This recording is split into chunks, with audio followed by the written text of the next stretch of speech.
Peace. What's good? How y'all doing? This is ZaZa Ali. Today is May 4th, 2022. I pray that this message reaches you all in the best of health, spirit, and mind. I am doing very well. Thank you for inquiring.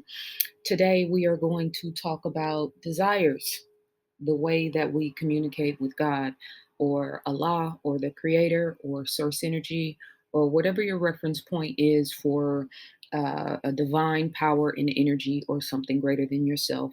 I'm totally fine with them all. This is part two of my video series, How to Thrive in Times of Uncertainty. And just as a reminder, if you're interested in working with me, if you'd like to talk to me for a one-on-one consultation, you can email me at info@zazaali.com. Please do not email me expecting to talk to me just because you sent me an email. This is a part of my business. I work with people in a one-on-one capacity to assist them with overcoming fears or getting clarity and helping them to go to the next level of themselves. So you can book a one on one consultation or you can work with me. I have a 90-day course called The Science of Self, where I work with private clients. And I'm also launching the Sovereignty of Self, How to Thrive in Times of Uncertainty group for women. This is a 90-day course that I am super excited about because not to sound cocky or brag, but I'm very good at what I do. I have the ability to help people to see themselves from God's perspective or their inner being and to get clarity in their lives. So I've created a 90-day course for a group of women, a small group of women. Um, Using the methodologies and the things that I've learned over the past 5 years in working with people privately to assist a group of women to help them to graduate onto the next level of themselves. So I'll put all of the information in the description if you want to sign up for that group or if you would like to work with me one on one. So today's conversation, I said my email address right, info@zazaali.com. Yes. So today's conversation, we're going to talk about um, your desires and how your desires are how God is communicating with you or through you. And just for context, we have low based desires, as with everything. And then we also have the desires of our inner beings, of our souls, right? So we're not talking about, desiring a, a bottle of wine or, you know, some of the lower base desires that a lot of people in this world have are sexually based, right? Or greed versus abundance. That would be a good example of a low base desire operating out of greed, right? I'm getting it and nobody else is going to get it. Or operating from a space of abundance. I'm getting it, I expect it, but I also want it for everyone else, right? So I'm going to read a passage from The Alchemist by Paulo Coelho, which is probably my favorite book, but I don't like to commit because I I love books, but this is probably one of my favorite. Um, so on page 120, it says, and I'm reading a passage from The Alchemist is talking to, Santiago, who is the main character, who is talking to the alchemist, who is one of the characters that he's met along his path in finding or reaching his goals and finding his treasure at the pyramids. So when a person, I'm quoting, when a person really desires something, all the universe conspires to help that person to realize his dream, said the alchemist, echoing the words of the old king. The boy understood. Another person was there to help him towards his destiny. So are you going to instruct me? No, you already know all you need to know. I'm only going to point you in the direction of your treasure. But there's a tribal war, the boy reiterated.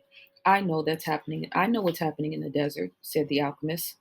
I have already found my treasure. I have a camel, I have money from the crystal shop, and I have 50 gold pieces. In my own country, I would be a rich man. But none of that is from the pyramids, said the alchemist. I also have Fatima. She is a treasure greater than anything else I have won. She wasn't found at the pyramids either, said the alchemist. They ate in silence. The alchemist opened a bottle and poured a red liquid into the boy's cup. It was the most delicious wine he had ever tasted. Isn't wine prohibited here? The boy asked. It's not what enters man's mouth that's evil, said the alchemist. It's what come out of their mouth that is. The alchemist was a bit daunting, but as the boy drank the wine, he relaxed. After they finished eating, They sat outside the tent under a moon so brilliant that it made the stars pale. Drink and enjoy yourself, said the alchemist, noticing that the boy was feeling happier. Rest well tonight, as if you were a warrior preparing for combat. Remember that wherever your heart is, there will also be your treasure. You've got to find the treasure so that everything you have learned along the way makes sense. And then fast forwarding to page 137, the boy says, My heart, well, let me just quote. The boy, hang on. My heart is afraid. I don't know what's wrong with my brain today. My reading apparatus is not functioning properly. My heart is afraid that it will have to suffer, the boy told the alchemist one night as they looked up at the moonless sky. Tell your heart that the fear of suffering is worse than the suffering itself, and that no heart has ever suffered when it goes in search of its dreams, because every second of the search is a second's encounter with God and with eternity. I'm going to highlight that real quick so I can come back to it. Every second of the search is an encounter with God, the boy told his heart. When I have been truly searching for my treasure, every day has been luminous because I've known that every hour was a part of the dream that I would find it. When I have been truly searching for my treasure, I've discovered things along the way that I would never have seen had I not had the courage to try things that seemed impossible for a shepherd to achieve. Now, this passage, what the alchemist tells the boy, this is one of my favorite quotes. Tell your heart that the fear of suffering is worse than the suffering itself, and that no heart has ever suffered when it goes in search of its dreams, because every second of the search is a second's encounter with God and with eternity. I present to you, ladies and gentlemen, that this simple but profound passage is one of the greatest reasons why there is so much suffering on this planet.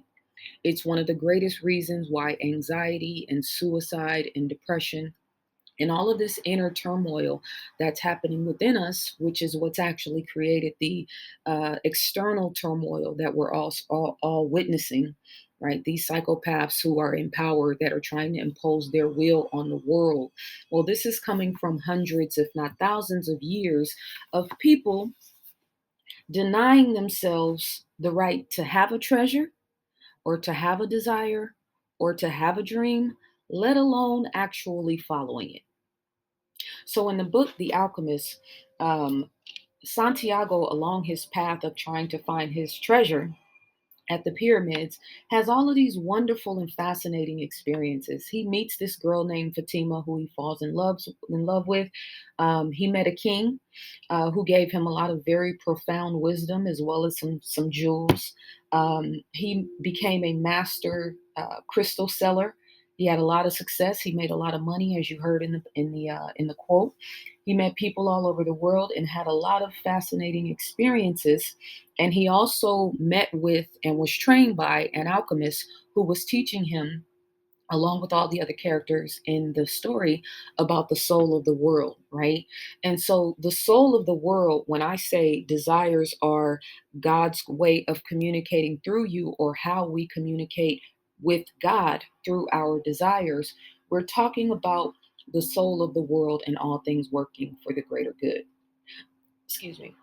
So, a lot of you are suffering because you're afraid that your dreams will never come true, or you're afraid that because you don't have a dream, that you don't have anything to look forward to, or just the suffering of not having a dream and not having anything to look forward to, right?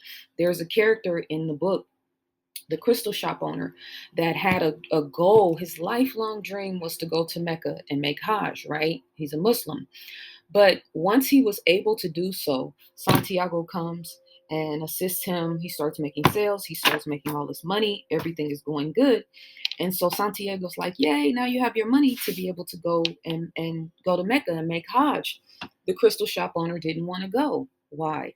Because his dream and his goal of going to Mecca had become so nullified, or so watered down. That's the better way of saying it. He had wanted this dream and this goal for so long that the burning passion and intention that he once had wasn't with him anymore. So now, opposed to the burning passion of actually making the dream come true, he's become complacent and settled on being satisfied with the idea of going to Mecca. So he has all of the tools, all of the resources, all of the money, and he won't go to Mecca. He won't make the pilgrimage because once he goes to Mecca, he doesn't have anything to look forward to anymore. So now the idea of the dream has become the dream opposed to the actual dream. And when I say dream and desires and treasures, I'm using all of those terms kind of interchangeably, right?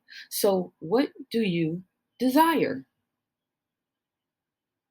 I'm not talking about, Chanel 9 boots or, a Gucci purse or a new Range Rover, although those things are important, right? This is, we make vision boards. We can put those things up on there and let it do what it needs to do. But what is your deep seated soul's desire while you're on this planet? Do you desire to help people? Do you desire to be a builder? Do you desire to work with children? Do you desire to change the world? Do you desire to be a writer? Do you desire to overcome some of the trauma and dysfunction in your family and to set a new tone for the children in your family and in your environment to look up to? Do you desire to bring back the greatness of our ancestors into a current time space? Because we've really gotten satisfied with just looking back at indigenous cultures and African cultures with glee, right? We become masters of reciprocating and recycling and regurgitating historical context, which is important. Obviously, I love history. I'm writing a textbook, Ancient People, coming soon. But we've gotten so comfortable and, dare I say, complacent in looking back that it's become a resting place so that we don't have to look forward. In the spiritual world, there's this, when they talk about desires, it's from a very negative vantage point. The whole goal is to kill desire, right? You'll hear that in different, spiritual metaphysics environments. The whole goal is to kill desire, but that doesn't make any sense because the whole world is filled with abundance and there's new textures and sounds and experiences and greatness to be had at every turn. So why would I want to kill my desire? The goal is to cultivate the desire so that it's in alignment with your higher self and your inner being. We got all these great minds and architects and engineers and writers and people that work with children and people who study the mind and people who are trying to get to the root of health issues and problems. Imagine someone that can cure cancer, even though that's an anomaly because cancer as we know it is only based on the condition of the body and everybody can heal themselves, but I digress. But just for the sake of conversation, someone who is born to cure cancer is probably going to have to deal with someone who they know personally, a loved one, a family member, a mother, a grandmother that is greatly affected by cancer, and they set out their lives in order to kind of right the wrong that was done to their family member. So their whole entire life is a master teacher in order to help them to cultivate the proper number one intention and then love for the knowledge and information of the medical industry, having the temperament to be able to deal with the body and all that comes with, right? Having the temperament to work with people, to be a healer, to be patient, to be kind with people from different walks of life. That takes a special type of temperament. Now, I'm not talking about the low based desire of, I want to become a doctor so I can be rich. That's great. That's wonderful. Have at it. I have absolutely I'm in support of that if that's what your intention is, right? As long as it's serving you well. But that's a lower base desire, becoming a doctor to be rich versus becoming a doctor so that I can help heal the world. I saw this video of this brother from Tibet. He went to America or Europe and he became a doctor. And if you've seen any information about Tibet, in order to reach Tibet, it is a very staunch travel journey. You can't get on a flight and then it drops you off at the airport in Tibet. No, it's going to take you to the nearest airport. Then you probably have to take a bus. Then you're going to have to walk for probably 10 to 20 miles, maybe take another bus if you're lucky, and then hike up the mountains in order to get to this, to the temple. So this doctor went, got the information. I think he became some sort of eye doctor, right? Because there was a very special condition of the people in Tibet in terms of it might have been a glycolic issue. I haven't seen this it's been probably 5 or 6 years since I watched this, but there was a special issue with people and their eyes and their vision in Tibet. This guy goes, gets his information, becomes a doctor, very successful, and turns around and makes this grueling trek back to Tibet and goes and sets up a clinic and provides medical assistance for all of his people. Right. So, in going back to Santiago, Santiago had already had all of these wonderful experiences, but he still had to go and find the treasure at the pyramid in order to solidify all of the experiences that he had along the way. And what's happening is a lot of us are getting stuck or becoming complacent and comfortable when we meet the girl or when we get the husband. Complacent and comfortable when we meet a king or a celebrity or someone of some prominent, stature in this world that gives us a few jewels. A lot of us become complacent once we hit a certain plateau of success, right? Become a master crystal seller or a master, whatever your concept is of accumulating money and wealth and success, right? Some of us get comfortable meeting people all over the world and having these fascinating experiences, right? Even though we never actually fulfill our desires. So when we talk about desires, we're talking about something more than just something tangible in front of you that's a goal that you can meet and then it's on to the next. I've written 6 books. And every single time I finish a book, it never fails. I'm starting to think something's wrong with me, but I understand this myself on a deeper level, right? It never fails. Every time I write a book, I'm already on to the next one. When I used to travel and do lectures, I would go and, I spend a month or however much time putting the presentation together. And then once I do one city, I'm ready to create a new presentation. And of course, people travel, the whole world doing one specific presentation. Dr. Frances Cress Wilson wrote one book. And everywhere she traveled and everything she did and all her whole entire career was based on that one book, right?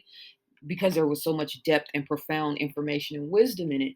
But what I'm saying is, I have a strong, divine, internal desire that is pushing me consistently. And that doesn't have anything to do with my goals for my son, for the things that I want for him, the things that I desire for him, or the people that I love. This is an internal focus, right? So life attracts life. This is what Santiago and this is going on in the conversation with Santiago and the alchemist. The alchemist tells him life attracts life. So are you living or are you surviving? Because if you're surviving, surviving attracts survival. If you're living, life attracts life. If you're thriving, you will continue to attract people and places and experiences and things that will assist you with thriving, right? So, what's your natural inclination?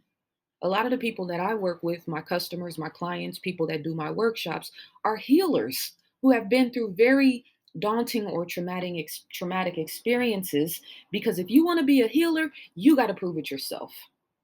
You got to prove that it works for you and on you. So, having a natural inclination for something.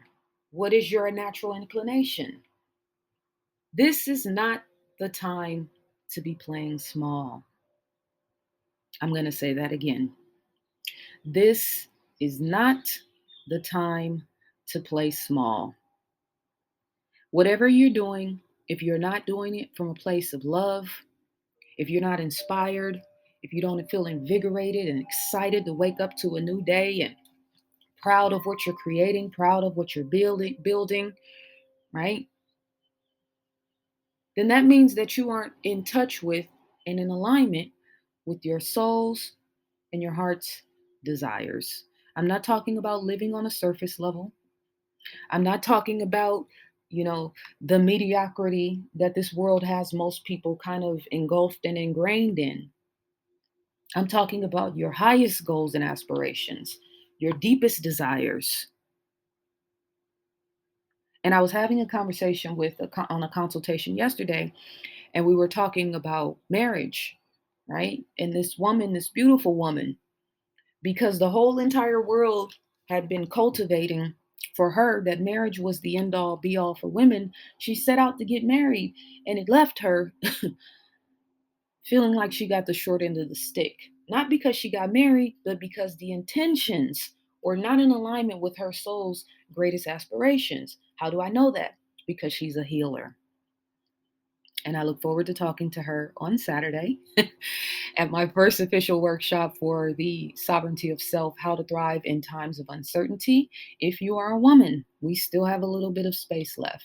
Once you sign up for the course, you'll get an email, you'll fill out a welcome assessment and questionnaire, and then you'll get a link to my calendar, and we will set up our initial consultation and we will get started. ZaZaAli.com is my website. Info at ZaZaAli.com is my email address. I'll also place the link for all of my books within the description as well. Peace and love.